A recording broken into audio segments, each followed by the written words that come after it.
kuidas sa nii kaugele jõudsid, et sinuga siin intervjuud tehakse? Jah, see koht on mulle küllaltki oluline. Need nii mõnedki käigud, nii mõnedki metsakäigud lähevad siit läbi. Kui ma lähen Tedre mängu, siis ma liirun siit sellest Sarapikust läbi. Kui ma käin Allikatel, siis on see tee. Ja selles mõttes on ta jah, nagu sümboolne, et võib-olla on üks algus on muidugi lapsepõlves. Oli mingi aeg, kui ma elasin linna servas ja mingil põhjusel tekkis huvi ka pildistamise vastu ja siis me sõbraga pildistasime, meil olid väiksed vene smeenad ja siis pildistasime kasse ja koeri ja hiljem juba püüdsime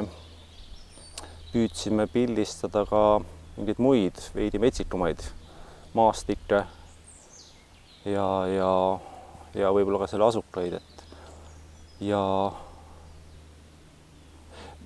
üks teine alguse haru on nagu seotud kalal käimisega, et lapsena, nii nagu poisid ikka käivad kas siis ussi uputamas või lanti loopimas, et seal Paide ümbruse jõed olid head kalajõed ja siis sealt nagu hakkas see arenema, et siis võtsin aparaadi kaasa ja siis pildistasin jõge või pildistasin oma kalasaaki, et see oli üks algus. Ja kui juba natuke edasi sai minna, et me keskkoolid läbi said, et siis selline metsast millegi otsimine toimus nagu edasi ja need ringid läksid aina suuremaks. Ja mingil hetkel ma hakkasin jõudma Kõrvemaa metsadesse ja rabadesse. Ja üks koht, kus ma tol ajal hakkasin liikuma, oli Kakerdaja raba. Alguses, kui sa hakkad minema mingit teed, et siis on sul hästi olulised ka mingid eeskujud, kes on varem seal käinud. Et kindlasti sellist Kõrvemaale sattumised olid ikkagi seotud Fred Jüssi isikuga, tema piltide ja tema kirjutistega. Ja mingil ajal need jõudsid nagu minuni ja see oli üks selline impulss, mis käivitas. Need see pildirida, mis siin jookseb, et see on ühe hommiku pildid aastast 96 umbes. Ja see oli vist Eesti esimene või üks iseseisvuse esimesi loodusfotokonkursse, mis tol ajal korraldati Jakob von Uexkülli keskuse eestvedamisel. Ja selle sama pildiseeriaga mul tookord õnnestus see konkurss võita. Selle eripära oli tookord see, et seal olid nagu viiene seeria, et ei olnud nagu pildid ühekaupa, vaid olid seeriad ja see seeria siis pidi nagu moodustama mingisuguse terviku, mingisuguse loo. Ja ühe korra oli see lugu sobilik siis otsustajatele. Et Kakerdaja raba oli mulle nendel aastatel, siis 20-25 aastat tagasi nagu hästi oluline paik.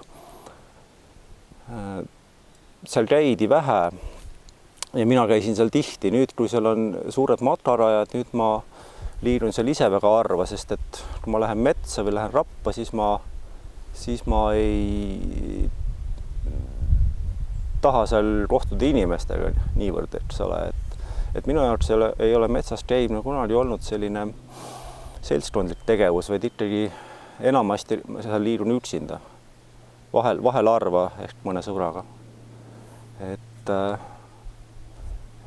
kui ta muutub selliseks turismi sihtpunktiks, siis ma otsin nagu mingeid metsikumaid krante. Ja see slaidiaeg, sest need olid slaidid, need ei olnud digipildid. See slaidiaeg oli natuke teistmoodi aeg kui see, mis on praegu.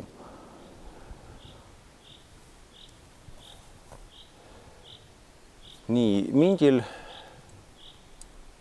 jah, et lindu ja looma slaidi ajal oli kaunis keeruline pildistada, et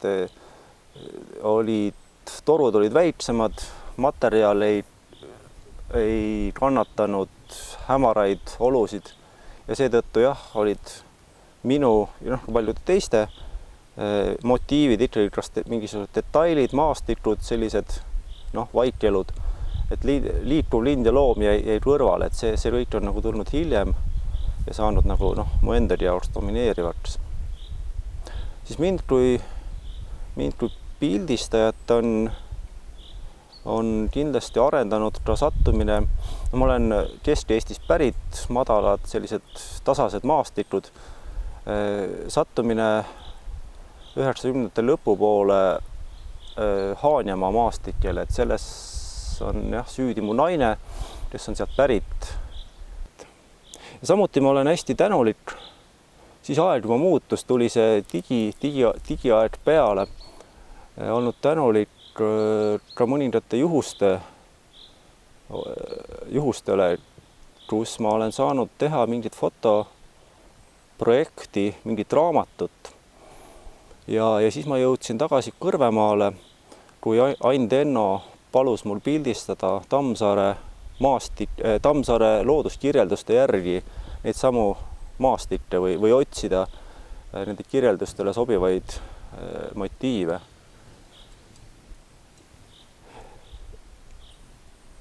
Sellistel puhkudel sa nagu hakkad intensiivsemalt liikuma ja otsima neid paiku, mida siis kirjanik on, millest on kirjutanud ja sa avastad võib-olla kohti, millest sul varem aimu ei olnud, kuigi need kohad on sulle üsna lähedal. Jah, ka see on olnud selline arendav või nagu teel edasiminek, et siis ma sattusin siin Lõuna-Kõrvemaa sookaasikutesse, mis on hästi põnev keskkond, eriti kusagil kas mai lõpul, kui villpead on valget vatti täis terve see soo või talvel. Et jah, ma olen seal liikunud hiljem peale ka raamatute ilmumist, et nad ongi saanud minu sellisteks põhilisteks käimispaikadeks. Ja võib-olla ka seetõttu jah, me oleme nüüd siin, et võib-olla ma ei oleks jõudnud kunagi siia, kui ma ei oleks jõudnud mõnda muusse sellisesse lähemasse kohta, et need soogaasikud ja need vanad väljamäed ja need on hästi põnevad ja veel mõne näituse tegemise käigus olen ma neid maastikke näinud ülevalt lennukilt ja et need kohad, kus sa oled sumbanud maa peale, et sa näed neid korraga mõnesaja meetri kõrguselt, et siis see avaneb hoopis nagu teine vaade nendele, et see on hästi nagu huvitav mulle kui maastike pildistajale. Erinevad aastaajad, erinevad meeleolud, kas mingid härmatised või siis talvised. Nendel talvistel soomaastikel ma olen hästi palju ajanud huntide jälgi lihtsalt sellest huvist, et mida nad teevad või kuhu nad lähevad või palju neid on, et see on, sest need paigad on ka tõmbavad hunte ligi, et siin oli ka viimasel talvel oli siin 10 hundikori, et kellest küll kahjuks enamus lasti maha, aga alfapaar vist ikkagi jäi ja loodetavasti on ka järeldulevat põlve jälle. Et sellised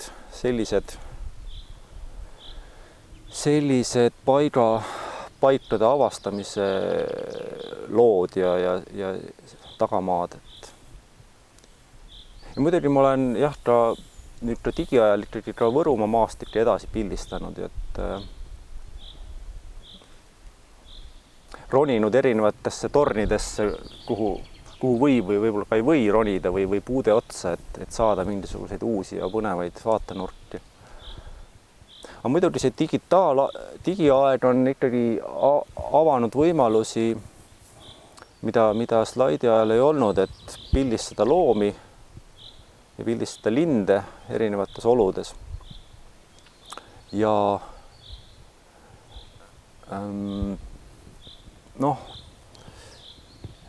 põdrapulm, eks ole, on selline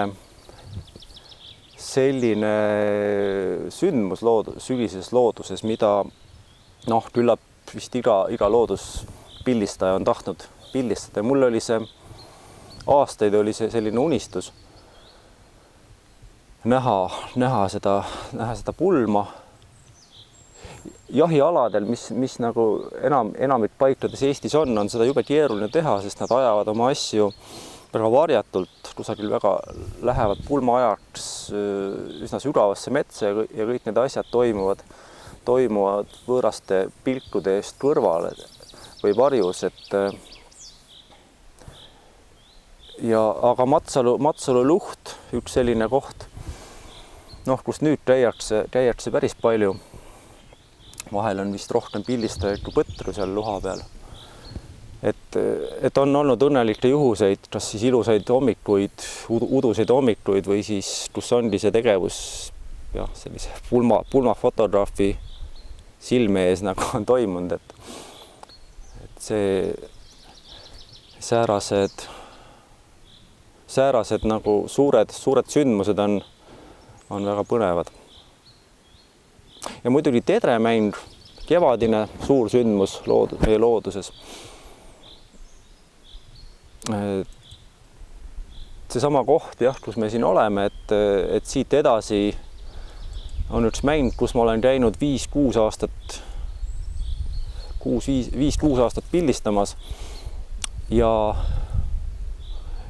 see on nagu rituaal või see on selline, see on nagu osa kevadest, et kui sa seal ei ole käinud enam, et kui ei käi seal, et siis oleks nagu midagi puudu, ja kui sa oled ühes mängus aastaid käinud, et siis sa näed nagu mingeid muutusi. Sa võiksid ju mõelda, et kui sa oled ühe korra käinud, et siis sa oled kõike näinud. Aga kui sa oled käinud aastaid, siis sa näed mingeid muutusi, mis toimuvad, kas siis kukkede mängijate arvus või mingites ümberpaiknemistes, et kes on juhtkukk ja kes tahavad selleks saada.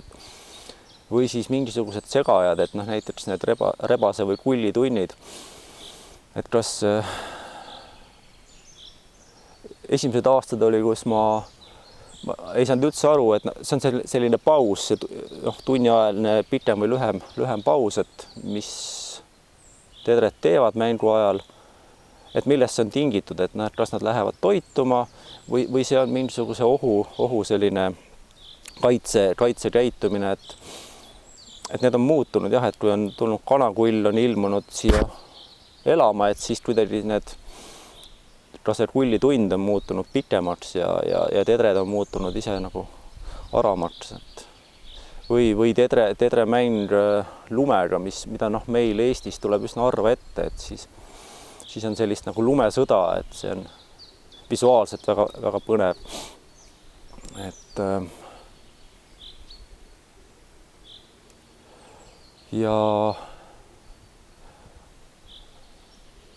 Et tedre arvukus, mis on ju aastakümnete jooksul kõvasti vähenenud, et siin on vähemalt selles mängus on nagu positiivsed märke, et kukkede arv ei ole vähenenud. Selles üks põhjus on ka see, et siin samas lähedal elab üks vana jahimees, kes püüab raudadena nugiseid, kes on üks tedre arvukuse allaviijaid. Sellised seosed. Ja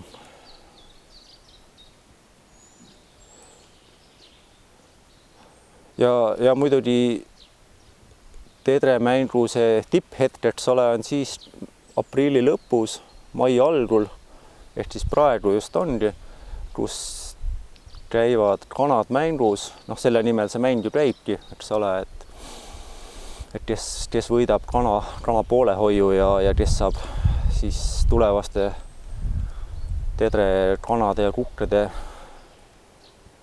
aluse panna, et kui sa saad sellised asjad nagu hästi pildile, et siis on see päris nagu suur asi.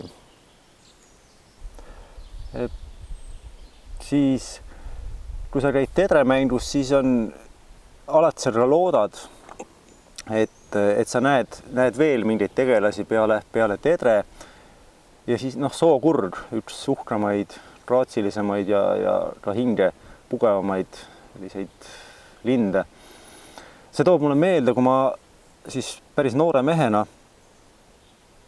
üritasin 90ndate päris alguses pildistada sookurge ka ühe Kõrvemaa järve ääres, Seliraba järve ääres. Ma läksin kohale, tegin ühe onni ja roost ja istusin seal mättal.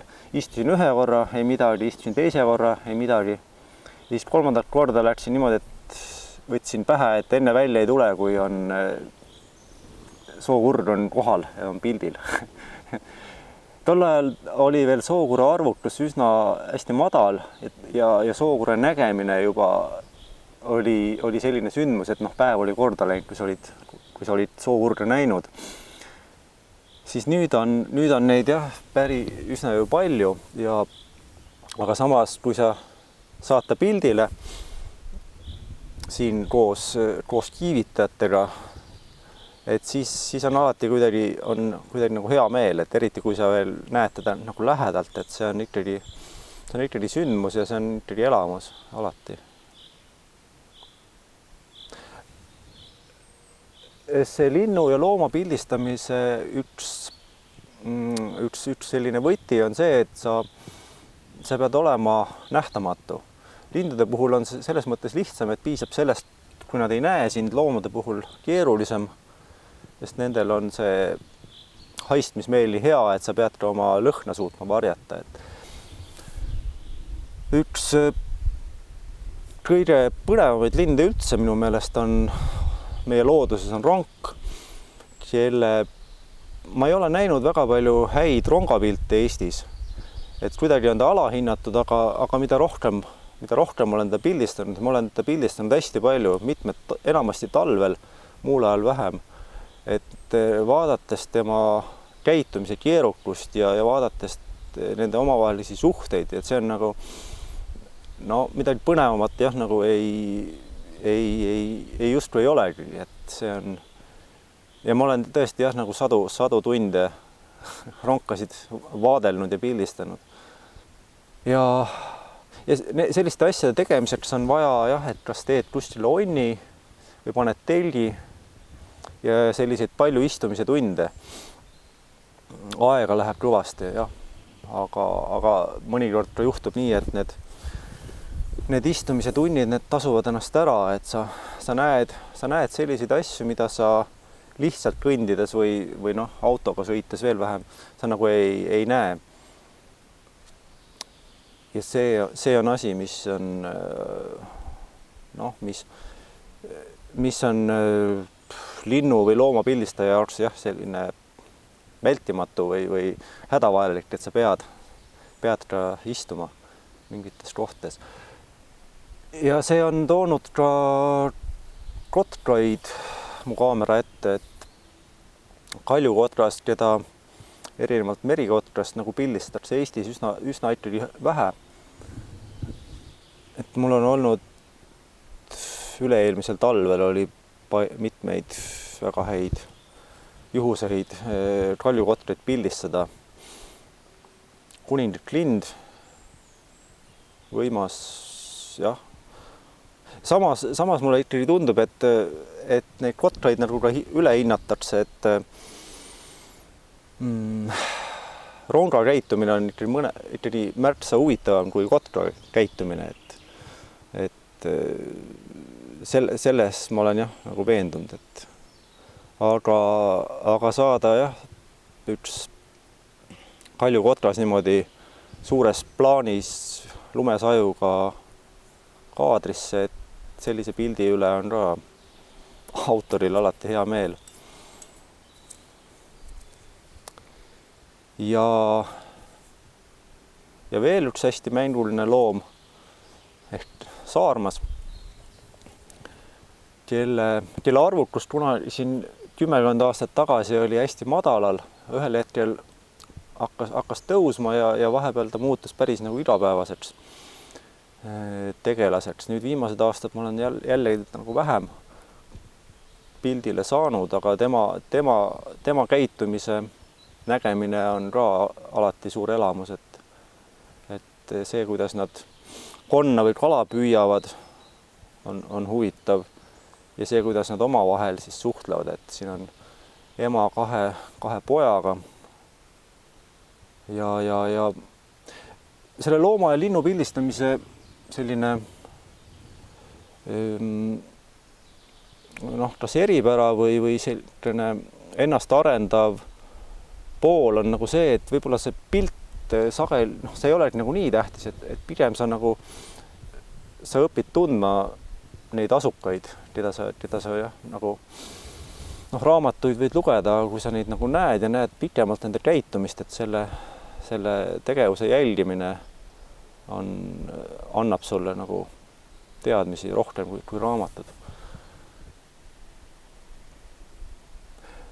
Neid looduse radu ma olen tallanud nüüdseks vist juba umbes 25 aastat ja selles on olnud väga erinevad perioodid, nagu juttu oli, et ükskõik siis, kas sa pildistad maastikke,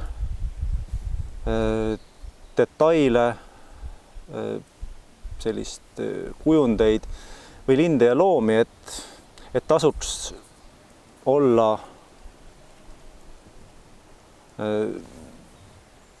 tähelepanelik kõige suhtes, kõige ümbritseva suhtes ja samas ka austav.